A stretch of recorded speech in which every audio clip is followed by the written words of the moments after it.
Bismillahirrahmanirrahim. Assalamualaikum warahmatullahi wabarakatuh dan selamat sejahtera murid-murid.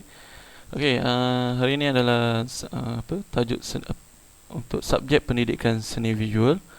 Okey, saya rangkumkan terus tajuk ni untuk tingkatan 4 dan 5.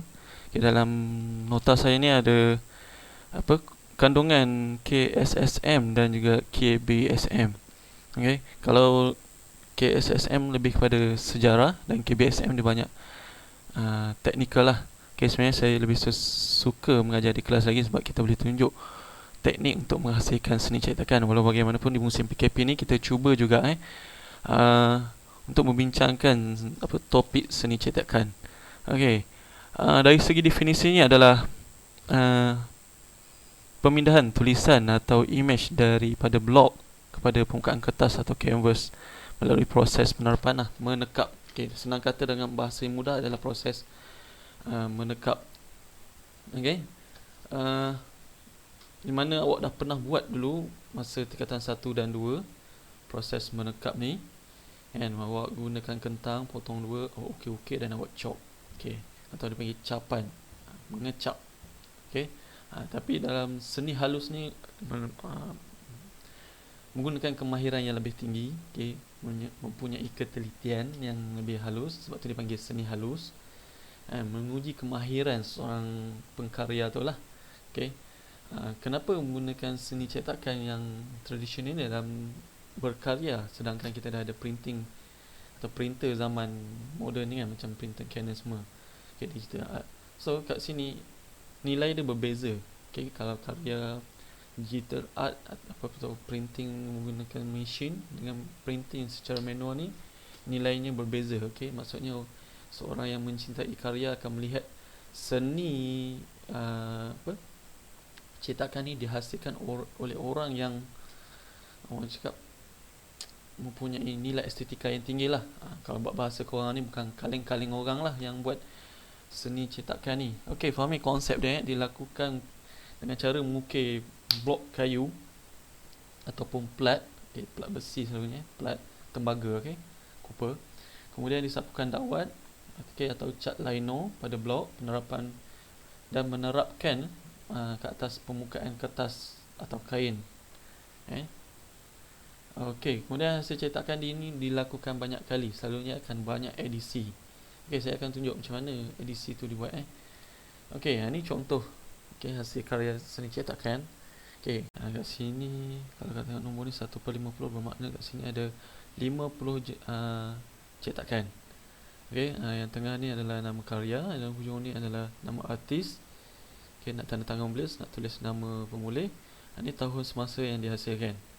Selalunya kalau nak eksklusif tu, contohnya orang buat sikit lah, 1/5. Maksudnya akan ada 5 orang saja memiliki seni cetakan ni. 1/1, 1/5, 2/5, 3/5, 4/5. Contoh dia macam tu. So ni contoh seni saya dah buat. Persepsi seni cetakan. Ni konten dalam KKSM. Lebih pada sejarah seni barat. Kita kenali seni barat. Pada abad ke-14 tak ada penemuan karya seni sebenarnya, tapi teknologi ni dah ada. Maksudnya bukan teknologi lah, maksudnya penggunaan seni cetakan kayu ni oleh di China abad ke-19 dia jumpa untuk cetakan pada corak-corak saja. Untuk tujuan pakaian lah, tekstil. So abad ke-15 diselari dengan gaya aliran Renaissance. Awak pun dah buat, untuk form 4 dah buat nota dia, seni halus dan seni catatan. Itu aliran Renaissance, macam mana konsep dia, macam mana gaya dia. So sama juga abad ke-19 ni menghasilkan seni cetakan. Yang menghasilkan seni cetakan ni juga daripada artis-artis yang sama juga sebenarnya. Pada awalnya dihasilkan untuk kad permainan. Mungkin daun truk masa tu lah. Tak sama macam daun truk sekarang, kalender dan karya keagamaan lah. Lebih pada konsep keagamaan. Mungkin gambar-gambar Jesus ke dulu, kepercayaan orang dulu, dan memapar image yang realistik.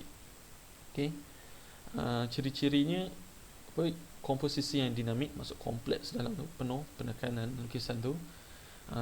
Kat situ awak boleh tengok dalam buku seni awak sendiri, dalam muka surat 78 dan 79.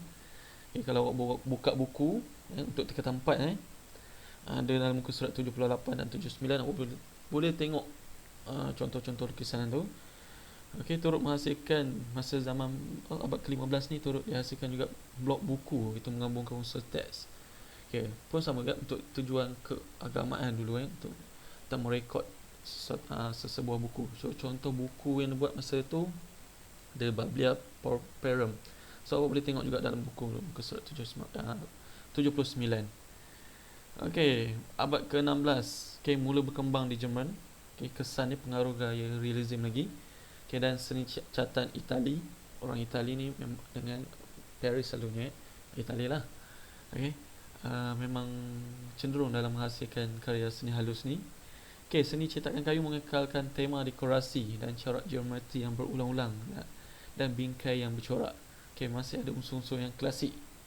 Tu pun awak boleh tengok dalam buku teks awak nanti 80 dan 81. Seni cetakan gurisan atau intaglio mula mendapat perhatian pada pertengahan, salah ejaan, pertengahan abad ini. Pedulikan, saya malas nak buat rakaman sekali lagi. Pada pertengahan abad ni, nanti saya akan betulkan untuk slide awak. Contoh proses cetakan intaglio ni awak boleh tengok kat bawah ni. Ni dah modern sikit, dah tak gunakan blok kayu. Maksudnya menggunakan plat besi copper menggunakan jarum ataupun asid atau bahan kimia tertentu untuk hakis imej yang hendak dicetak. Ni kalau tengok menggunakan jarum, ni proses dia, mesin cetak ni. Mesin cetak dulu masih digunakan walaupun zaman sekarang dah dicetakkan yang lain Alright. Ini kalau awak tengok untuk macam mana konsep cetakan tu dilakukan. Ni yang warna kelabu ni relief, acar relief. Yang bawah ni pun intaglio. So yang warna merah ni adalah anda katakan dark white. Yang warna coklat ni kertas. So kalau relief cetakan Timur dia, maksudnya zaman abad ke-14 dan 15, ink tu diletak pada ukiran yang timbul, kemudian ditekap. Kalau intaglio atau tulisan teknik tulisan, ink tu diletak bahagian yang tenggelam. Berbeza sikit. So abad ke-17 dah mula muncul aliran baru, Mannerism, Baroque. Mannerism dan Baroque ni awak boleh rujuk balik nota yang sebelum ni. Karya yang dihasilkan ni lebih bertujuan pada propaganda bersifat sandiwara. Maksudnya nak menyampaikan isu-isu semasa lah masa tu, ataupun propaganda. Awak faham propaganda maksudnya berita-berita sensasi lah, untuk menceritakan hal itu. Kalau gambar kat bawah ni adalah contoh proses kerja cetakan Dulu mungkin tak ada gambar so dilukis ataupun dicetak ni. Bukan karya dia boleh tengok kat buku awak sendiri. Abad ke-17 ni muka surat 83. Artis dia ada banyak. Karya seni mengalami perubahan idea dan aliran baru ni pada abad ke-18, 19. Masa ni dah banyak aliran ni masuk. Kalau aliran dan gaya, kalau awak tanya saya apa contoh-contoh aliran dia, sama macam tajuk seni halus, lukisan dan catatan. Contohnya aliran yang masuk masa zaman ni adalah Rococo, Neoclassicism, Romanticism, Realism, Impressionism, Post-Impressionism. Semualah merangkumi semua dia sekaligus datang masa zaman ni. Kalau nak tanya ciri-ciri dia, sama juga awak tengok buku teks yang bawah tajuk seni ni, lukisan dan catatan. Berfungsi pada untuk tujuan komersial. Tapi masa ni juga masih lagi kekal propaganda, isu keagamaan, kerohanian masih digunakan lagi. Ini contoh. SCST ni maksud menggunakan inilah teknik gurisan jugalah, menggunakan asid pada plat atau dipanggil intaglio. Teknik intaglio ni contoh karya dia. Detail karya ni dalam buku awak juga sebenarnya 84 dan muka surat 85. Zaman sekarang ni masih guna lagi kata teknik-teknik cetakan lama ni masih artis-artis sekarang masih gunakan lagi. Kita sambung okay, jenis-jenis kaedah cetakan. Okay, kalau cetakan timbulan yang relief yang saya cakap tadi, ink tu ataupun dakwat tu atas permukaan yang ukiran yang timbul. Okay, ni contoh cetakan kayu, lino, collage. Okay, collage ni senang je Saya rasa kalau kat rumah awak boleh buat antara collage dan kolograf ni Okay, kalau kayu dengan lino ni susah sikit kot sebab tak ada bahan, kita tak boleh nak buat. So cetakan collage ni mungkin pakai barang-barang yang terbuang ke apa ke kan, awak tekap. So kalau kolograf ni lebih tersusun, sama juga masih pakai material yang terbuang ataupun alam semua jadi, awak susun bagi nampak sebuah pemandangan kan, jadikan satu seni cetakan kolograf. So boleh tengok dalam Google nanti, saya akan tunjuk. Okay, litografi, planografi dan cetakan data. Okay, ini lebih kurang sama cetakan yang tradisional kan. Okay, cetakan yang menggunakan batu kapur sebagai blok persembahan image. Okay, teknik ni digunakan ialah teknik penolakan minyak dan air. Kekalisan antara air dan minyak dapat menghasilkan cetakan seakan macam lukisan pensel. Okay, kalau guna teknik ni memang sangat detail. Okay, ini bergantung pada kemahiran pelukis tu jugalah. Nampak lagi cantik lah sebenarnya. Okay, cetakan stencil atau screen ataupun istilah silk screen ini sama sekarang banyak sangat dah pakai. Okay, t-shirt awak beli tu kebanyakan menggunakan silk screen. Okay, kalau stencil ni gambar bayi ni, budak kecil ni, okay, guna kertas, potong and tekap je. Okay, kalau suster saring atau film Malaysia dengan screen foto yang ni, yang kat tengah ni dengan ujung. Okay, dua-dua boleh gunakan pemidang macam ni. Okay, yang ada suster saring, pemidang. Yang dia pegang ni dipanggil sekuji. Soalan ni kalau form 5 tahun ni KBSM ni masih lagi tanya peralatan-peralatan. Mungkin akan tanya soalan popular dan tajuk cetakan alatan ni. Apakah nama alatan ni? Sekuji. Okey, cetakan benam intaglio saya dah terangkan tadi, slide yang kat atas tu. Okey, saya tak perlu terangkan lebih detail, awak baca nanti slide saya akan bagi satu slide satu kopi dalam Telegram nanti. Okey, menggunakan Cooper juga. Okey, kaedah tulisan-gurisan aquati mesoti ni. Okey, semua lebih kepada menggunakan chemical lah. Okey, kalau nak tengok nanti saya akan tunjuk video macam mana proses tu berlaku.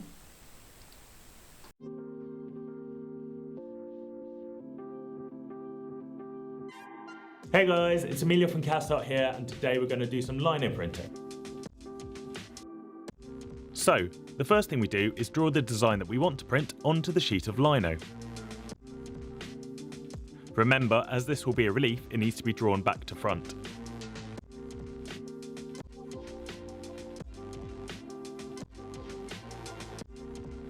To attach the blade to the handle, you slip it in the end here and tighten it in place by twisting the silver head.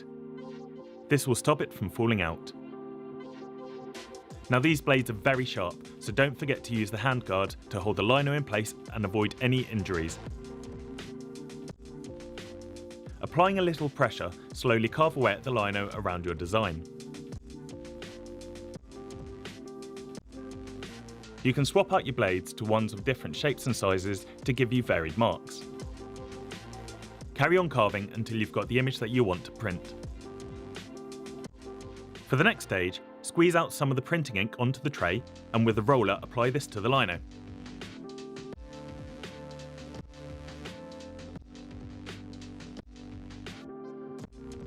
Once it's all covered, place some paper face down onto the lino and apply an even pressure to the back of it.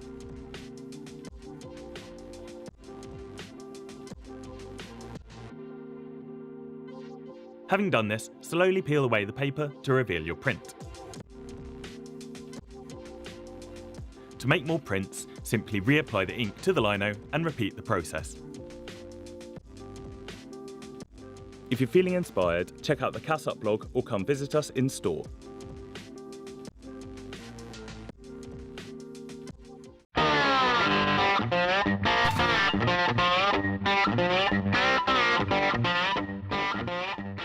One of the basic concepts behind printmaking is to create a consistent edition of prints, as opposed to a painting where each one is unique. In screen printing, we use a variety of techniques to create a stencil on a screen, then push ink through the mesh, printing colors one at a time in order to make multiples of the same image.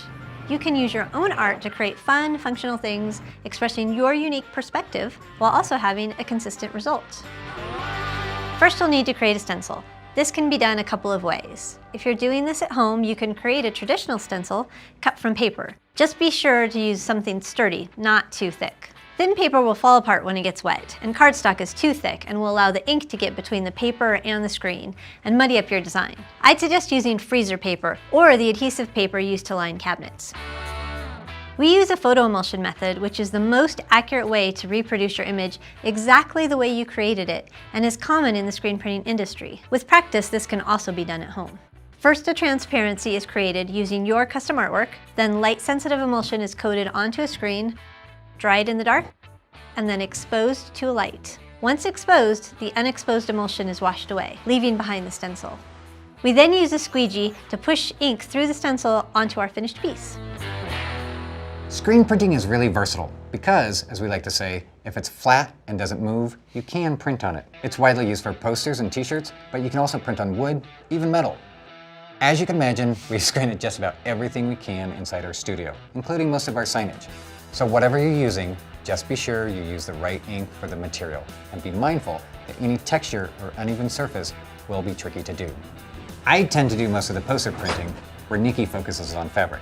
I think it has to do with the length of our arms. They each have their own considerations at each stage of the process, so we'll talk about this as we go along using two of our recent designs, our resident robot mascot and a colorful sugar skull.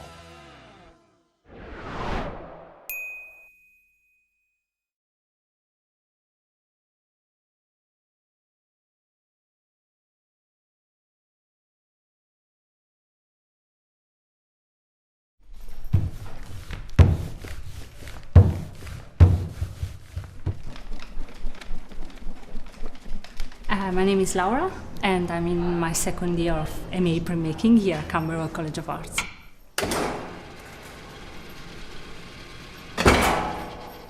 I'm going to show you lithography, which is a process that I'm mostly used.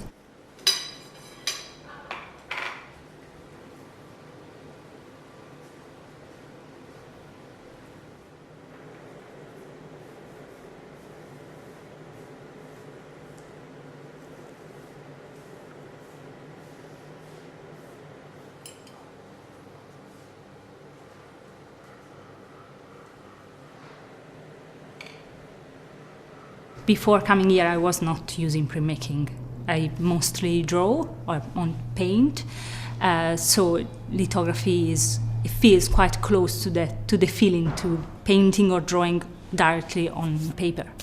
I like it because it's quite painterly, and yeah, it's very close to my sensitivity.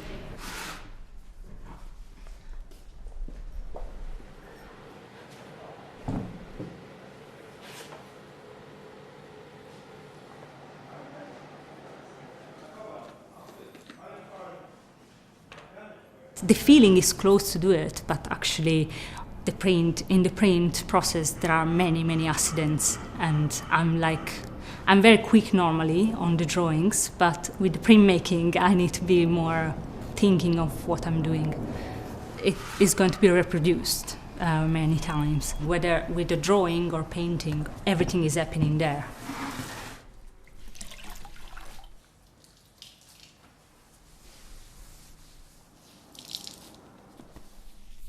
Taking a drawing on like a stone or a plate, it feels a little bit more precious, you know. You plan and you put layers on it, so there is a bit more planning.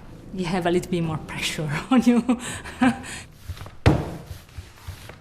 You need to constantly think about that the image is going to be mirrored. But even when you're drawing, actually, it's like on a piece of paper, I normally start from the left.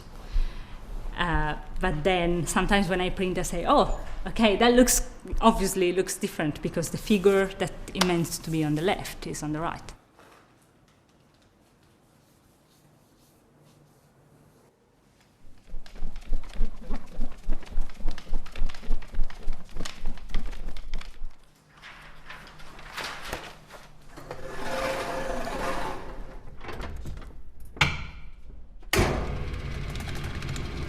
It is quite demanding. I mean, I enjoy that part, maybe because I enjoy materials. In my BA, I did sculpture, and I'm quite, linked into materials, and so I quite enjoy the physical labor of printmaking.